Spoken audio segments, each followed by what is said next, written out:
આજે આપણે ધોરણ 8 વિષય સામાજિક વિજ્ઞાન 5 પ્રાકૃતિક પ્રકોપો. તો આપણે પહેલા પાઠને સમજતા પહેલા એની પૂર્વ ભૂમિકાઓ જોઈએ. તો કે પ્રાકૃતિક પ્રકોપો એટલે શું? તો કે જ્યારે માનવ જીવન વ્યવસ્થિત ચાલતું હોય, પોતે માનવ પોતાની ક્રિયાઓ વ્યવસ્થિત રીતે કરતો હોય અને ત્યારે અચાનક કુદરત દ્વારા કોઈ આપત્તિ આવી પડે તો એને પ્રાકૃતિક પ્રકોપો કહેવામાં આવે. પ્રકોપ મીન્સ આપત્તિ અને પ્રાકૃતિક એટલે કે કુદરતી આપત્તિ. તો આપણે કુદરતી આપત્તિ છે એ છે જોવાની છે. આપત્તિ બે પ્રકારની હોય, પ્રાકૃતિક અને માનવ સર્જિત. તો પ્રાકૃતિક છે એ આપત્તિની અંદર છે બે પ્રકાર પડે, એક આગાહી કરી શકાય તેવી અને આગાહી ન કરી શકાય તેવી. તો આગાહી કરી શકાય તેવી આપત્તિઓમાં છે એ આપણે આગાહી કેવી કરી શકાય? તો કે પૂરની કરી શકાય. તો આ ઉપરાંત છે એ પૂર, વાવાઝોડું આવે, આ ઉપરાંત દુષ્કાળ, અનાવૃષ્ટિ, અતિવૃષ્ટિ, આ બધાની છે આપણે આગાહી કરી શકાય. અને આગાહી ન કરી શકાય તો કે બોમ્બ વિસ્ફોટ છે. આ ઉપરાંત છે એ આપણે ક્યારે છે એ જ્વાળામુખી ફાટે, આ ઉપરાંત ક્યારે છે એ દાવાનળ લાગે, એની આગાહી કરી શકાય નહીં. હવે આપત્તિના પ્રકારની અંદર બીજો પ્રકાર તો માનવ સર્જિત. તો એની અંદર બોમ્બ વિસ્ફોટ આવે. આ ઉપરાંત છે એ અમુક એવી ક્રિયાઓ દ્વારા છે એ થતા ધડાકાઓ, આ ઉપરાંત છે એ અકસ્માત, આ બધી આપત્તિઓ કેવી છે? તો કે માનવ સર્જિત આપત્તિઓ છે. તો આપણે પાઠની જે શરૂઆતમાં જેવું છે કે પ્રાકૃતિક પ્રકોપોના પ્રકાર, એના કયા પ્રકાર પડે છે? તો કે પ્રાકૃતિક પ્રકોપો જે કુદરત દ્વારા જે આપત્તિ આવે છે એના પણ બે પ્રકાર પડે છે. પ્રાકૃતિક પ્રકોપોના બે પ્રકાર છે. પૃથ્વીની આંતરિક ફેરફારને કારણે ભૂકંપ, જ્વાળામુખી અને સુનામી સર્જાય છે. હવે પ્રાકૃતિક પ્રકોપોને જે એની અંદર પહેલો આંતરિક ફેરફારના કારણે, આંતરિક એટલે કે પૃથ્વીના પેટાળની અંદર થતા ફેરફારને તે કારણે ભૂકંપ છે, જ્વાળામુખી છે અને સુનામી. ભૂકંપ એટલે એક ધ્રુજારી, જ્વાળામુખી એટલે કે છે જમીનની અંદરમાંથી મેગ્મા નામનો રસ બહાર નીકળવો અને સુનામી એટલે કે દરિયાના મોજા ખૂબ ઊંચા ઉછળવા, એને સુનામી કહેવાય. આ એની શાબ્દિક ભાષામાં જે એનો અર્થ થાય. હવે આ પ્રથમ પ્રકાર. ત્યારબાદ દ્વિતીય પ્રકાર પૃથ્વીના બાહ્ય ફેરફારને કારણે પૂર, અનાવૃષ્ટિ, વાવાઝોડું અને દાવાનળ સર્જાય છે. હવે અહીંયા આંતરિક અને બાહ્ય બે જ શબ્દ યાદ રાખવાના. એના ઉપરથી તમને છે એ પ્રાકૃતિક પ્રકોપોના બે પ્રકાર યાદ રહી જાય. આંતરિક ફેરફારને કારણે અને બાહ્ય. તો બાહ્ય એટલે કે આપણે જે દેખીએ પૃથ્વીની જમીન સપાટીથી ઉપર, તો અનાવૃષ્ટિ એટલે છે શું થાય? તો કે વરસાદનું છે કે ન આવવું એને અનાવૃષ્ટિ કહેવાય. દુષ્કાળ, આ ઉપરાંત વાવાઝોડું, અતિ વેગમાં પવન ફૂંકાવો, દાવાનળ, જંગલની અંદર બે વૃક્ષોની ડાળીઓ ભટકાય અને એમાંથી તણખાઓ નીકળે અને જે આગ લાગે એને દાવાનળ કહેવાય. આમ છે એ પ્રાકૃતિક પ્રકોપોના બે પ્રકાર છે. એક આંતરિક ફેરફારને કારણે થતા પ્રકોપો અને એક બાહ્ય ફેરફારને કારણે થતા પ્રકોપો. આંતરિક ફેરફારથી થતા પ્રકોપો. હવે આપણે પાઠમાં છે એ આ બે પ્રકારો વિશે જોવાનું છે, પણ એમાંથી છે કે આંતરિક ફેરફારને કારણે કયા કયા પ્રકોપો થાય એના વિશે આપણે છે એ ત્રણ મુખ્ય પ્રકોપો છે એના વિશે પાઠની અંદર જોવાનું છે. ભૂકંપ છે, આ ઉપરાંત જ્વાળામુખી અને સુનામી. આમે ત્રણેય વિશે છે શાબ્દિક ભાષામાં છે ધ્રુજારી કહેવાય. આ ઉપરાંત જ્વાળામુખી એટલે કે છે જમીનની અંદરથી નીકળતો એક મેગ્મા નામનો રસ અને સુનામી એટલે દરિયાના ઊંચા મોજા ઉછળવા. આના વિશે જે આપણે પાઠમાં છે વિસ્તારપૂર્વક જોઈશું. બાહ્ય ફેરફારથી થતા પ્રકોપો. હવે બાહ્ય ફેરફારને શું આવે? કે પૂર, પાણીનું છે વધારે વેગથી આવવું, દુષ્કાળ, વરસાદ ન મળવો, અનાવૃષ્ટિ જે વધારે પ્રમાણમાં છે કે વરસાદ ન આવવો અથવા તો અનાવૃષ્ટિ અને અતિવૃષ્ટિ. અનાવૃષ્ટિ એટલે ઓછો અને અતિવૃષ્ટિ એટલે વધારે વરસાદ આવવો, વાવાઝોડું, પવન છે ખૂબ વેગથી ફેંકાવો, દાવાનળ જે જંગલમાં લગતી આગ અને ભૂસ્ખલન એટલે કે જમીનનું ધોવાણ, જમીનના છે એ ખવાણને ભૂસ્ખલન કહેવામાં આવે છે. તો આપણે પાઠની અંદર છે એ હવે છે એ શરૂઆત કરીએ કે આંતરિક ફેરફારને થતા પ્રકોપોની અંદર. એમાં છે પહેલો છે એ પ્રકોપ ભૂકંપ. તો કોને ભૂકંપ કહેવાય આપણે વિસ્તારથી છે એ સમજીએ.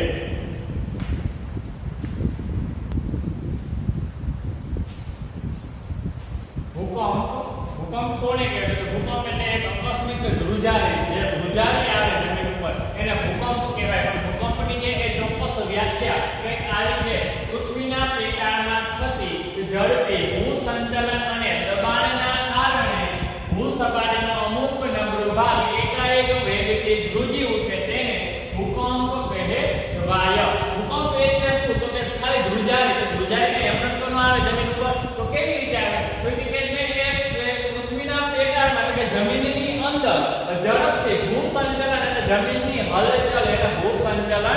કહેવાય.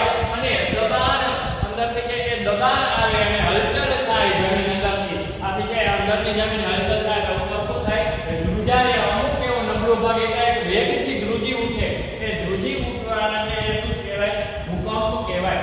જમીનની સપાટીની અંદર અથવા ભૂસપાટીની નીચે ભૂસંચલનની પ્રક્રિયા અને અમુક એવા નબળા ભાગ દ્વારા છે કે જે ધ્રુજારી ઉત્પન્ન થાય તેને ભૂકંપ કહેવાય. આ આકસ્મિક ધ્રુજારીને ભૂકંપ કહેવાય. હવે જે જમીનનો ભાગ ધ્રુજી ઉઠે છે અહીંયા એને ભૂકંપ કહેવાય. ભૂકંપની ક્રિયાના ઉદ્ભવ થવાથી ભૂકંપના મોજા પેદા થાય છે. હવે આપણે કોઈ પાણી હોય એમાં કોઈ પથ્થર નાખીએ તો પથ્થર નાખીએ તો શું થાય? તરંગો ગોળ ગોળ રીંગો છે એ ઉત્પન્ન થાય. એમ અહીંયા પણ જેનો ઉદ્ભવ સ્થળ હોય, દાખલા તરીકે છે કે અહીંયા જમીન હલી તો અહીંથી છે જમીન હલવાની ધીરે ધીરે શું થાય? વિસ્તાર થાય અને એના મોજાઓ શું થાય છે? પ્રસરતા જાય છે, જેને ભૂકંપ કેન્દ્ર કહેવામાં આવે છે. જ્યાંથી જે નબળો ભાગ હોય જમીનનો ત્યાંથી જે ધ્રુજારી થાય, ધ્રુજારી થવાની શરૂઆત થાય અને પછી શું થાય? ત્યાંની મોજા વિસ્તરે. એટલે જ્યાંથી મોજા છે વિસ્તરવાની શરૂઆત થાય તેને ભૂકંપ કેન્દ્ર કહેવાય. ભૂકંપ કેન્દ્ર પૃથ્વીના નીચેના ભાગમાં હોય છે. ભૂકંપનું જે કેન્દ્ર હોય, ભૂકંપ છે એ ક્યાંથી આવે? કે જ્યાં નબળો ભૂસપાટી હોય ત્યાંથી ભૂકંપ છે એ વધારે વેગથી ધ્રુજારી ઉત્પન્ન થાય. તો આ ત્યાંથી જે વેપાર જે ધ્રુજારી ઉત્પન્ન થાય છે ત્યાંથી છે એ કેન્દ્ર નીચેના ભાગમાં હોય ત્યાંથી બહાર નીકળે. બહારથી જે ઉપરની સપાટી હોય એને ધ્રુજારી છે એ આવે છે. આ આંતરિક ભૂસંચલનના કારણે ભૂકંપ થાય છે. આંતરિક જોયું ને, આ ભૂકંપ છે એ કેવી છે? તો કે આંતરિક ફેરફારોને કારણે થતી આપત્તિ, આવતી આપત્તિ અને તે આંતરિક ભૂસંચલન, જમીનની હલચલ, આંતરિક એટલે કે જમીનની અંદર થતી હલચલના કારણે ભૂકંપ થાય છે. ભૂકંપના કેન્દ્રમાંથી ભૂકંપ મોજા બધે જ ફેલાય છે અને તેમાંથી કેટલાક મોજા ભૂસપાટીએ પહોંચી અને તેને અસર ફેલાવે છે. હવે આપણે અહીંયા જોઈએ કે છે કે ભૂસપાટી આ છે જમીનની સપાટી છે અને તેમાંથી શું થાય છે? તો ભૂકંપ કેન્દ્રમાંથી મોજા કરે. હવે તે આ જમીનની સપાટી છે ને એમાં અમુક ભાગ નબળો છે અને આ ભાગ શું છે? મજબૂત છે. એટલે જમીનની અંદર છે એ પોલાણ હોય છે. આપણે છે કે અંદરથી જોતો કે પાણી નીકળે તો ક્યાંથી પાણી અંદર ન નીકળે? કારણ કે અંદર પોલાણ હોય તો પાણી અંદરથી નીકળે. પરંતુ અહીંયા છે ધ્રુજારી છે, અહીંયા ધ્રુજારી છે એટલે ધ્રુજારી અહીંયા અથડાય. શું થાય? અહીંયા અથડાય. અહીંયા અથડાય તો કાંઈ થાય ને? કારણ કે જમીન સપાટી કેવી છે? મજબૂત છે અને અહીંયા નબળી છે એટલે અહીંથી શું થશે? ભાંગી અને ભૂકંપ શું થશે? ધ્રુજારી બહાર આવશે. અને ધ્રુજારી છે એટલે આ જગ્યાને શું કહેવાય? ભૂકંપ કેન્દ્ર. આને કેન્દ્ર કહેવાય. અને છે એ અહીંથી બહાર નીકળે એટલે ઉપલી સપાટી પણ હલચલ કરશે. મજબૂત ભાગ હશે તો પણ એની સપાટી કેવી કરશે? હલચલ કરશે. આ હલચલ, આ ધ્રુજારીને ભૂકંપ કહેવાય. આવી રીતે કેન્દ્રમાંથી ભૂકંપના મોજા છે બધે જ ફેલાય અને ઉપરની સપાટી આવી અને શું કરે છે? એની અસર ફેલાવે છે, એટલે નુકસાન કરે છે.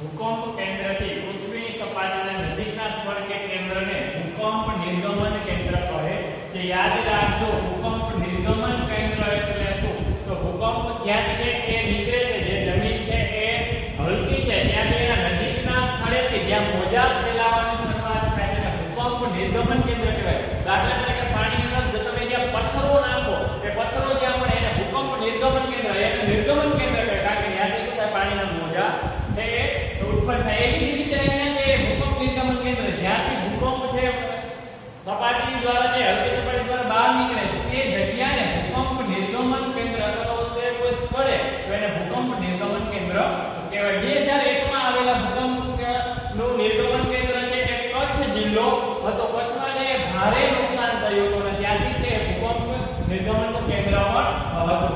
ભૂકંપની સૌથી વધુ અસર ભૂસપાટી પરના નિર્ગમન કેન્દ્રના વિસ્તારમાં અનુભવાય છે. સૌથી વધારે ભૂકંપની અસર અથવા તો સૌથી વધારે તબાહી ક્યાં મચે? તો કે જ્યાં એનું નિર્ગમન કેન્દ્ર હોય, જ્યાંથી ભૂકંપની જે ધ્રુજારીઓ શરૂ થાય છે, જ્યાંથી જમીનની અંદરથી જે ધ્રુજારીઓ નીકળે છે કેન્દ્રને સ્થળેથી છે કે વધારે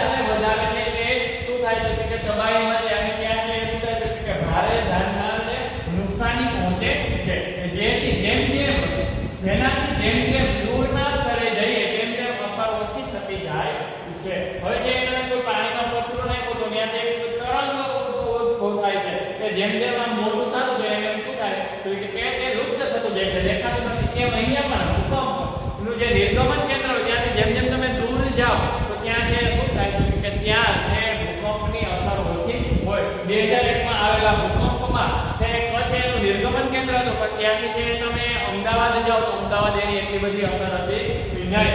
એવી જ રીતે કોઈ પણ પ્રદેશમાં થતી ભૂકંપની અસરને ભૂકંપના વેગ ઉપરથી અવલંબિત છે. હવે દાખલા તરીકે ભૂકંપની અસરની વાત કરી છે અહીંયા, તો કે ભૂકંપની અસર કેના ઉપર જાણી શકાય તો કેટલા વેગથી જાય છે, કેટલા વેગથી ધ્રુજારી છે એ આવી એના આધારે હમણાં જ છે કે છેલ્લે જે ભૂકંપ આવેલો તે 4.8 છે 8ની તીવ્રતાથી આવેલો હતો. આ ઉપરાંત છે એ હમણાં ટૂંક સમયમાં કચ્છમાં એક આંચકો આવ્યો હતો કે 3.2 નો આંચકો.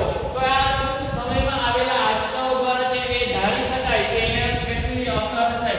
ખૂબ ઓછી તીવ્રતાથી ભૂકંપ આવ્યો હોય, ખૂબ ઓછા વેગથી ધ્રુજારી આવી તો કોઈ પણ પ્રકારની જાનહાની જાનહાની થાય નહીં. એવી જ રીતે અહીંયા ભૂકંપના જે વેગ ઉપર અવલંબે છે કે કેટલા વેગથી ધ્રુજારી એના આધારે આપણે ભૂકંપની છે એ અસર જાણી શકાય. ભૂકંપના આલેખ દ્વારા ભૂકંપના ઉદ્ગમ સ્થાન અને વેગની તીવ્રતા જાણી શકાય છે. હવે ભૂકંપ જે આપણે ઉદ્ગમ સ્થાન હોય તો એનો એક આલેખ બનાવવામાં આવે. આલેખથી કઈ ખબર પડી શકાય. દાખલા તરીકે કોઈ એવો આલેખ હોય આવી રીતે તો અહીંયા ભૂકંપનું છે જે કેન્દ્ર છે તો અહીંથી છે જેમ જેમ તમે આગળ જાઓ એમ શું થાય એની અસર ઓછી થતી જાય છે, અને જ્યારે અહીંયા છે એની અસર કેવી હોય વધારે હોય છે. ભૂકંપ થવાના મુખ્ય 3 કારણો છે. ભૂકંપ છે 3 કારણ છે. એક જ્વાળામુખી જન્ય ભૂકંપ, જ્વાળામુખી ફાટે એટલે જમીનને શું થાય ઉપલો પર કે ફાટે એટલે ધ્રુજારી આવે એનાથી ભૂકંપ આવે છે.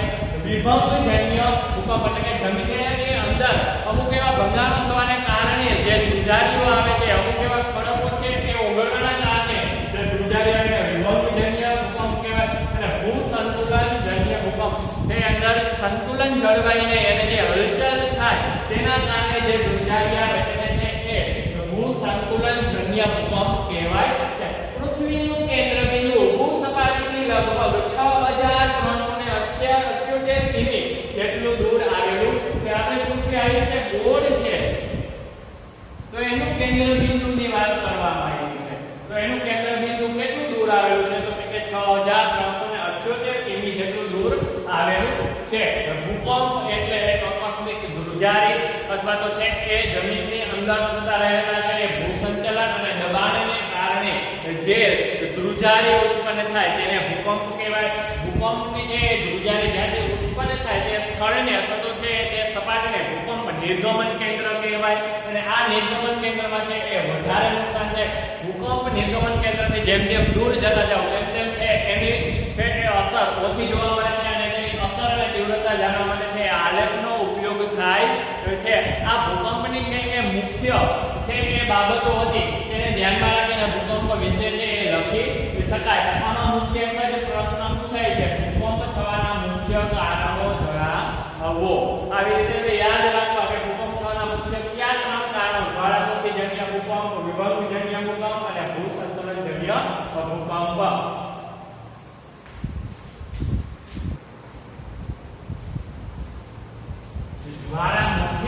જ્વાળામુખી કોને કહેવાય કે જમીનની અંદરથી નીકળતો એવો રસને કે જ્વાળામુખી કહેવાય. જ્વાળામુખીની જે એ સામાજિક વિજ્ઞાનની ભાષામાં જ આપણે જોઈએ તો એની વ્યાખ્યા છે કે જ્વાળામુખી એટલે ભૂસપાટીના નબળા ખડક વિસ્તારોમાં પડેલી તિરાડ એટલે ખાટ કે છિદ્રનું નામ છે જેમાં થઈને પેટાળનો ધગધગતો લાલકોડ મેઘમાં એટલે કે વિવિધ કદના અને આકારના ખડક રાખ બરાક અને અન્ય વાયુઓનું ભૂસપાટી પર ધસીને આવે છે જેને જ્વાળામુખી કહેવાય. હવે છે એ પેલા તો જ્યાં નબળો ભાગ હોય ભૂસપાટીનો એની અંદરથી છે પેલા પાણી જાય, અમુક પ્રકારના જે વાયુઓ જાય. આ ઉપરાંત તો કે વાયુઓ દ્વારા શું થાય કે અંદર જે એને પાણી ગયું તો એની વરાળ થાય તો વાયુ છે એની અંદર સંગ્રહ થાય અને એની અંદર છે ધગધગતો લાલકોડ મેઘમાં એટલે કે જે ખડકોનું ઓગાળણ થાય અંદર એની માટી ખડક છે એ ઓગળે, અમુક એવા તાપમાનની જે વધારો થાય જમીનની અંદર તો એ ઓગળી જાય. પથ્થરો હોય, માટી હોય, આ બધું ઓગળી એટલે એને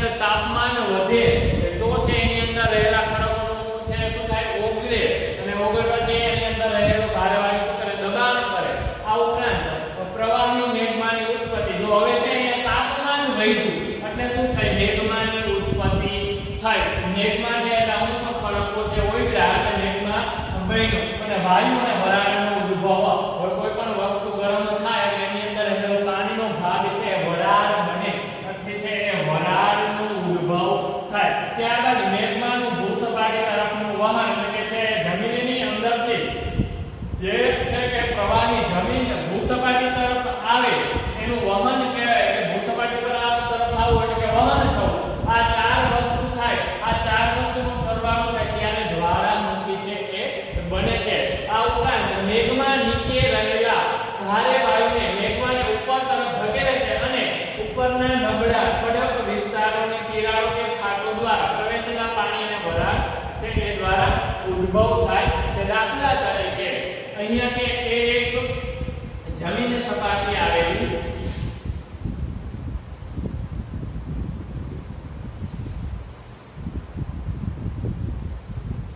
હવે અહીંયા છે કે મેઘમાન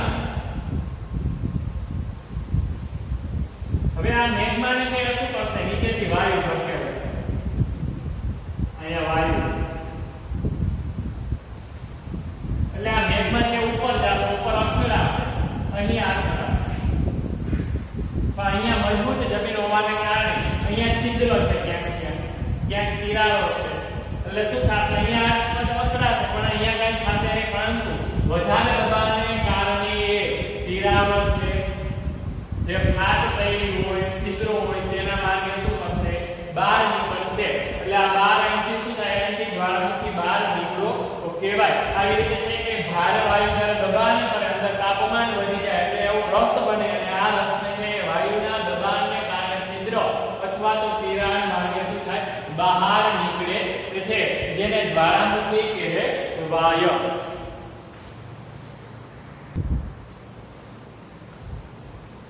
હવે છે એ જે રસ બને છે એના નીચે છે વરાળ દબાઈ ગયેલી હોય છે તો આ દબાયેલી વરાળને પૂરતી જગ્યા ન મળતા તે વેગથી બહાર નીકળવાનો પ્રયાસ કરે છે હવે છે એ શું કરે કે ઉપર છે રસ બને છે અને નીચે હવા છે તો એ રસને શું થાય એના ઉપર હવાના દબાણ થાય રસ છે કોઈ પણ વાયુ હોય એની ઉપર પાણી નાખવામાં આવે તો કેમ બોટલની અંદર છે બોટલ ભરતી વખતે એમાં પાણી જાય તો છે એ વેગથી શું થાય અંદરથી હવા બહાર નીકળે અહીંયા પણ છે એ આ દબાયેલી વરાળને પૂરતી જગ્યા ન મળે તો શું કરે બહાર નીકળવાનો જે પ્રયાસ કરે અને આ પ્રયત્નની સાથે જ પ્રવાહી મેઘમાં પણ જોરથી ઉપર આવે છે ઘણી વખત બોટલ ભરતા હોય અથવા તો કોઈ વાસણ ભરતા હોય તો એમાં પાણી નાખો તો હવાની સાથે પાણી પણ છે એ શું થાય છે ઉડે છે એમાં આ જે મેઘમાં બને છે એ મેઘમાં પણ શું કરે છે આ હવાને કારણે જે બહાર આવે છે ભૂસપાટી પર આવતા મેઘમાં રહેલા વાયુઓના દબાણયુક્ત બનતા ભારે વિસ્ફોટ થાય છે હવે છે કે શું થાય છે કે એક તો દબાણના કારણે છે કે વાયુ ઉપરની તરફ આવે અથડાય છે ભૂસપાટી સાથે અંદરથી અને સાથે સાથે મેઘમાં પણ આવે છે એટલે શું થાય ધડાકો થાય મેઘમાં જે અમુક એવો રસ છે પૃથ્વી સાથે અથડાય એટલે વિસ્ફોટ થાય એટલે વિસ્ફોટની સાથે લાવા વિવિધ કદ અને આકારના ખડકોના ટુકડા રાખ વગેરે આકાશમાં ઊંચે ઉડે છે જેને જ્વાળામુખી કહેવાય છે હવે છે એ જ્વાળામુખી કોને કહેવાય છે એની પરફેક્ટ અહીંયા વાત કરવામાં આવી છે કે જે વરાળની સાથે મેઘમાં આવે આ મેઘમાની અંદર છે નાના એવા કદના ખડકો અમુક એવા નિશ્ચિત આકારના છે ખડકો હોય આની સાથે સાથે છે એ રાખ હોય આ ઉપરાંત અમુક એવો રસ છે કે આકાશમાં ઊંચે ઉડે એને છે એ જ્વાળામુખી કહેવામાં આવે છે આ બધા જ જ્વાળામુખી પદાર્થો નીચે પડે છે અને તેનો શંકુ આકારનો ઢગ રચાય છે હવે છે કે આ જ્વાળામુખી આમ થાય તો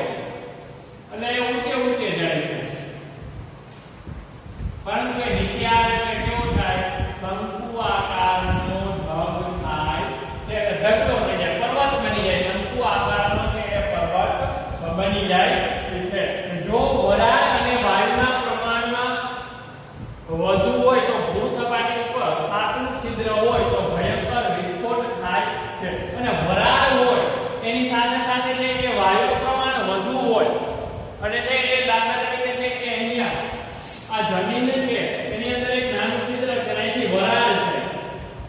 આ વરાળ છે. એની સાથે સાથે છે એ વાયુનું પ્રમાણ પણ વધારે.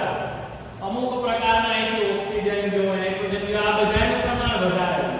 હવે તે આને મળે ની જગ્યા બહાર નીકળવાની એટલે અહીંથી ધીરે ધીરે બહાર નીકળશે, પરંતુ અહીંથી દબાણ કરવામાં આવે અહીંથી તો શું થાય તો કે વધારે સ્પીડમાં છે એ બહાર નીકળવા જાય તો અહીંયા શું થાય ધડાકો થાય ને અહીંયા મોટું છિદ્ર બની જાય છે. એવી જ રીતે જો અહીંયા કોઈ એવી ખાંચ આવેલી હોય, લાંબી એવી છે તિરાડ આવેલી હોય તો કાંઈ વાંધો નથી. તો લાંબી એવી તિરાડ હોય, દાખલા તરીકે છે એ લાંબી એવી તિરાડ હોય તો આ લાંબી એવી તિરાડમાંથી છે ધીરે ધીરે લાવા બહાર નીકળી જાય અને પથરાઈ જાય છે તો કોઈ વાંધો આવતો નથી. પરંતુ છિદ્ર જો નાનું હોય ને અંદરથી દબાણ થાય તો છે મોટો વિસ્ફોટ થાય છે. આવી રીતે છે કે જો તિરાડ હોય તો છે કોઈ વિસ્ફોટ થતો નથી, લાવા રસ શું થઈ જાય છે પથરાઈ જાય છે. દરિયાની અંદર પણ ઘણી વખત છે એ લાવા રસ છે એ નીકળી આવે છે, કારણ કે દરિયો જે હોય આવી રીતે છે એ દરિયો હોય, આ દરિયાની અંદર પાણી છે તો અહીંયા છે ભૂસપાટી કેવી છે ખૂબ જ મજબૂત છે અને આ દરિયાની ભૂસપાટી છે એ મજબૂત હોતી નથી. આથી અહીંથી લાવા રસ છે એ ઘણી વખત બહાર નીકળે છે.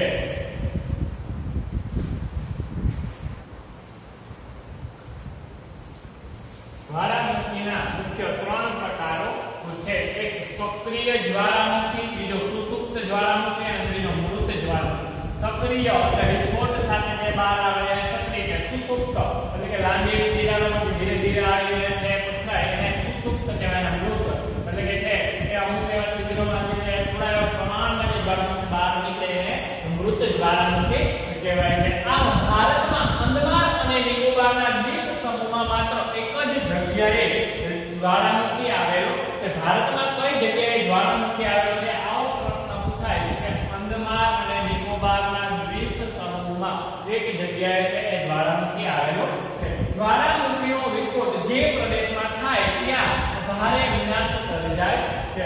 જ્વાળામુખી જ્યાં બહાર નીકળે વિસ્ફોટ થાય ધડાકો થાય કે સ્થાનિક વિસ્તારમાં રહેતા લોકોને છે ભારે તબાહી તેમને છે એ ઘણી નુકસાની થાય છે અને છે એ મોટા પ્રમાણમાં છે શું થાય છે વિનાશ સર્જાય છે. હવે અહીંયા છે એ વિનાશ સર્જાય જાય કે એનો ગેરલાભ છે. તમને એના ફાયદાઓ જોઈએ આપણે. તેના ફાયદાઓ શું છે તો કે જ્વાળામુખી પથરાતા જમીન ફળદ્રુપ બને છે. ખાસ યાદ રાખજો કારણ કે પ્રશ્નની અંદર પૂછાય છે જ્વાળામુખીના ફાયદાઓ જણાવો 3 માર્કની અંદર. તો જ્વાળામુખી પથરાતા જમીન છે ફળદ્રુપ બને છે કારણ કે જમીનની અંદર રહેલા અમુક એવા પોષક તત્વો વાળો છે જે મેઘમાં હોય એ બહાર આવીને ખરે અને શું થાય છે એક પોતાનું કદ છે એ અસ્તિત્વમાં આવે પણ છે ખૂબ જ ફળદ્રુપ હોય છે. જાવા અને સુમાત્રાની લાવામાંથી બનેલી જમીન ખૂબ જ ફળદ્રુપ હોવાથી ખેતી સારી થાય છે. જાવા અને સુમાત્રા નામનો પ્રદેશ છે જે જ્વાળામુખી ફાટેલો હતો અને ત્યાંથી છે એ જ્વાળામુખી છે એ શું થયો પથરાનો અને એની જમીન છે ખૂબ જ ફળદ્રુપ છે. આથી એમાં ખેતી છે સારી એવી થાય અને એમાં જે ઉત્પાદનમાં મબલક થાય અને ખેડૂતો પણ છે શું થાય કે વધારે આવક મેળવી શકે છે. જ્વાળામુખી ઢોળાવો ઉપર પોટાશયુક્ત માટીમાં ખેડૂતો ખેતી કરી અને મબલક પાક મેળવે છે. હવે જ્યાં છે એ અમુક જગ્યાએ જ્વાળામુખીના ઢોળાવો થઈ ગયા હોય, જ્વાળામુખી ફાટે તો એનો ઢગલો થઈ ગયો હોય, એ ઢગલાઓ ઉપર એ ઢોળાવો ઉપર જો ખેતી કરવામાં આવે તો તેમાં જે પોટાશયુક્ત માટી હોય યાદ રાખજો MCQ ની અંદર હશે કે જ્વાળામુખીમાં છે એ કેવી માટી અસ્તિત્વમાં આવે છે તો પોટાશવાળી માટીમાં છે એ ખેડૂતો શું ખેતી કરી અને સારો એવો પાક મેળવે છે, સારું એવું ઉત્પાદન મેળવે છે. તો આ જ્વાળામુખીના છે ઘણા બધા ફાયદાઓ છે તો હજી વધુ ફાયદાઓ આપણે જોઈએ.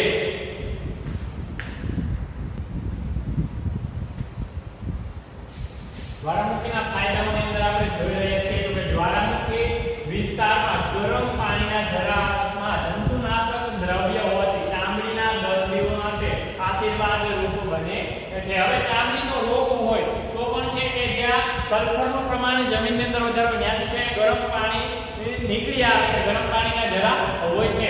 ગુજરાતની અંદર કુવા ટીંબા છે તો ત્યાં ગરમ પાણીના જરા છે, તુલસી શ્યામ છે તો ત્યાં છે ગરમ પાણીના કુંડ છે. તો આ શું હતું કે એ જગ્યાએ છે કે જમીનની અંદર સલ્ફરનું પ્રમાણ વધારે હોય, જ્યાં જ્વાળામુખી ફાટી નીકળે એટલે એની અંદરથી શું થાય સલ્ફર અથવા તો તે પોટાશ બહાર આવે એના કારણે ગરમ પાણી ત્યાં જોવા મળે છે. આથી આ ગરમ પાણીમાં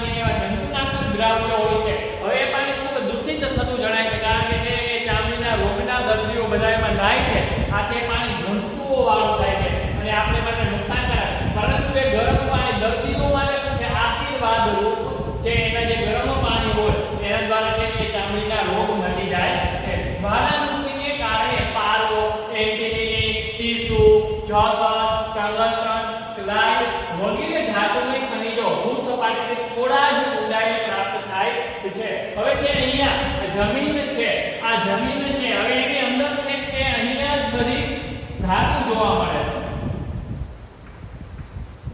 આ ધાતુ છે. હવે તે જ્વાળામુખીના કારણે છે ઉપર આવશે. હવે અહીંયા છે એ શું થશે, મેગ્મા હશે.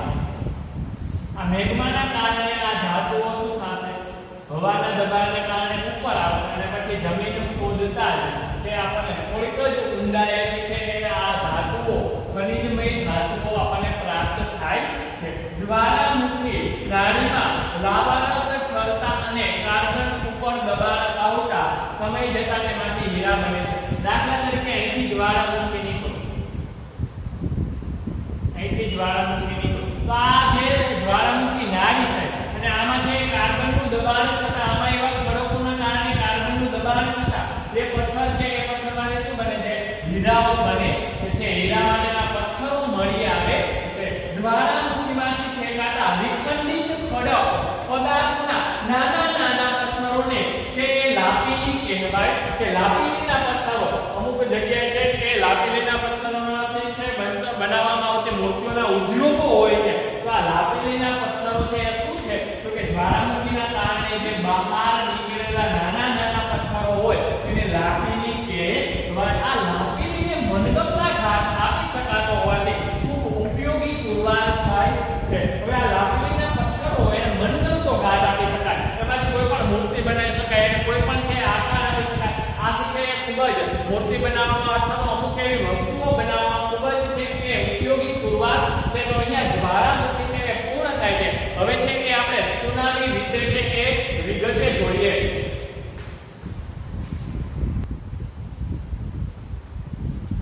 સુનામી સમુદ્રના તળિયે આવેલા જ્વાળામુખી ફાટવાથી કે તળિયે ભૂકંપ થવાથી સમુદ્રની સપાટી પર ખૂબ શક્તિશાળી વિનાશક મોજા ઉત્પન્ન થાય છે, જેને સુનામી કહેવાય છે. સુનામી એટલે વિનાશક એવા ઊંચા મોજાઓને સુનામી કહેવાય. પણ આ મોજા ક્યારે ઉત્પન્ન થાય, તો કે સમુદ્રની તળિયે છે કે જમીન હલકી હોવાથી, ભૂસપાટી નબળી હોવાથી ત્યાંથી જ્વાળામુખી નીકળે છે અથવા તો ભૂકંપ થાય છે ત્યારે આવા શક્તિશાળી મોજાઓ ઉત્પન્ન થાય છે. આ મોજાઓને સુનામી કહેવાય છે. તે મોજા ઊંચા અને અસાધારણ લંબાઈના હોય છે. તેની લંબાઈ 700 થી 1600 કિલોમીટર જેટલી હોય છે. આ મોજાઓ વિનાશક હોય છે, ખૂબ ઊંચા હોય છે, પણ એની લંબાઈ છે એ માપવામાં આવેલી છે કે 700 થી 1600 કિમી જેટલી હોય છે. પણ ઊંચા કેટલા હોય છે, એની ઊંચાઈ અસાધારણ હોય છે, ન માપી શકાય એટલી હોય છે. આ મોજાઓ ખૂબ ઝડપી અને લાંબુ અંતર કાપનાર હોય છે. આ મોજાઓ છે ખૂબ ઝડપથી અંદર છે કે જ્વાળામુખી ફાટે તો જેમ જ્વાળામુખી જેટલી સ્પીડથી બહાર આવે એટલી સ્પીડથી જે આ મોજાઓ ઉત્પન્ન થાય એટલે ઝડપથી જે લાંબુ અંતર કાપી નાખે છે. આ પ્રકારના મોજા પાણીની ઝડપથી કાંઠા ઉપર ઊંચાઈએ ચડી આવે છે અને મોટું હોનારત સર્જે છે, જે 11 માર્ચ 2000 માં જાપાનમાં જોવા મળ્યું હતું. હવે આ પ્રકારના મોજાઓ છે કે ઝડપથી કાંઠા તરફ અને ઊંચાઈ આવે. આથી છે શું થાય છે કે ઘણી વખત છે કે અહીંયા આ કાંઠા વિસ્તાર છે અને અહીંથી આમ પાણી, આ કાંઠા વિસ્તાર. હવે અહીંથી છે કે પાણી ઊંચા મોજા આવશે એટલે અહીંથી સીધું શું થશે, અહીંયા પાણી ઉપર ચાલી જાય એટલે અહીંયા શું થાય, હોનારત એટલે કે છે એ બધી જ જગ્યાએ પાણી ભરાઈ જાય છે. આથી આવું હોનારત સર્જાય છે. આવું હોનારત આવા છે સુનામી જાપાનમાં 11 માર્ચ 2011 યાદ રાખજો. એમસીક્યુમાં આ પ્રશ્ન હશે કે જાપાનમાં ક્યારે સુનામી સર્જાય અથવા જાપાનમાં ક્યારે હોનારત થયો. તો આવા છે એ જાપાનમાં જોવા મળ્યું હતું. વંટોળો કે ઝંઝાવાતોથી મોટા અને શક્તિશાળી મોજા ઉત્પન્ન થાય છે અને તોફાન થમી ગયા પછી તેનો આકાર બદલાય છે અને તથા ઊંચા અને લાંબી તરંગના મોજા ઉત્પન્ન થાય છે. હવે વંટોળો હોય અમુક એવું વાવાઝોડું આવે એના કારણે પણ છે મોજાઓ ઊંચાઈ ઉપર જાય, ઊંચા ઉછળવા માંડે છે. આ રીતે શક્તિશાળી મોજા ઉત્પન્ન છે અને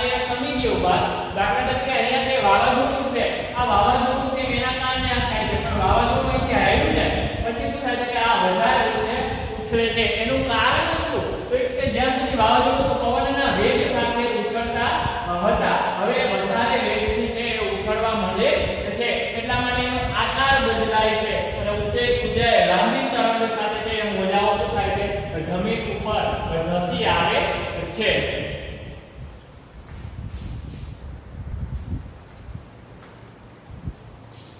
મોજાઓ સમુદ્રમાં ઉછાળા રૂપે રહે છે અને તેના ઉદ્ભવથી હજારો કિમી દૂર સુધી ફેલાય છે. હવે તે એ મોજાઓ સતત ને સતત આવી રીતે આમ ઉછળતા હોય છે. આમ છે એ જ્યાંથી એનો ઉદ્ભવ થવાનું થાય છે ત્યાંથી હજારો કિમી દૂર સુધી છે શું થાય છે, જ્યારે કે જેમ પાણીમાં નાખવામાં આવેલો પથ્થર છે ત્યાંથી ઉદ્ભવતા તરંગો છે તે કિનારા સુધી પહોંચે છે. એવી જ રીતે આ મોજાઓ પણ જ્યાંથી ઉદ્ભવે ત્યાંથી હજારો કિલોમીટર દૂર સુધી ફેલાય છે. આ કાળના મોજાઓ જ્યારે સમુદ્રના કિનારે પહોંચે છે ત્યારે ભારે નુકસાન થાય છે. હવે તે આ જે આકારના મોજાઓ હોય છે એ જ્યારે કિનારે પહોંચે ત્યારે તે શું કરે છે, નુકસાન થાય છે. કારણ કે જે અહીંયા કિનારો છે અને અહીંથી હજારો કિલોમીટર દૂર સુધી ગયા એટલે અમુક જમીન વિસ્તાર છે એ શું થઈ જાય, દરિયામાં ગરકાવ થઈ જાય. આથી તે ભારે નુકસાન થાય. તેથી કેવું ને પ્રલયકારી મોજા કહેવાય. શિલાઓ એકાએક સમુદ્રમાં તૂટી પડે છે તેનાથી પ્રલયકારી મોજાઓ થાય છે. જો અહીંયા એક દોરેલું છે, આ પર્વત છે અને આ દરિયો છે. હવે અહીંથી જે મોટી એક ખોડક, અહીંથી મોટા મોટા છે એ પથ્થરો અહીંયા પાણીમાં પડે છે એટલે આ શું થશે, આ પાણીનો ઉછાળો મારશે. ઉછાળો મારી અને આગળ જાય. આગળ અહીંયા જમીન વિસ્તાર આવેલો હોય તેના ઉપર આ પાણી છે એ શું થાય, ફરી વળે. આથી આવા પ્રલયકારી મોજાઓ છે, વિનાશકારી મોજાઓ દ્વારા છે ઘણો બધો વિનાશ થાય છે. અહીંયા કુદરતી આફતોમાં પ્રાકૃતિક પ્રકોપોની અંદર છે એ ભૂ સંચાલનની પ્રક્રિયાઓ દ્વારા અથવા તો આંતરિક ક્રિયાઓ દ્વારા જે આપત્તિ હોય એના વિશે જોયું. હવે આપણે આગળના ભાગમાં છે એ પૂર છે, અનાવૃષ્ટિ છે, દુષ્કાળ છે, આ ઉપરાંત છે જ્વાળામુખી છે એના વિશે જોઈશું. ત્યાં સુધી તમે છે એ આ જે છે આપણે ત્રણ, એક તો ભૂકંપ, જ્વાળામુખી અને સુનામી વિશે અભ્યાસ કર્યો તેનો છે એ ખૂબ જ તમે અભ્યાસ કરો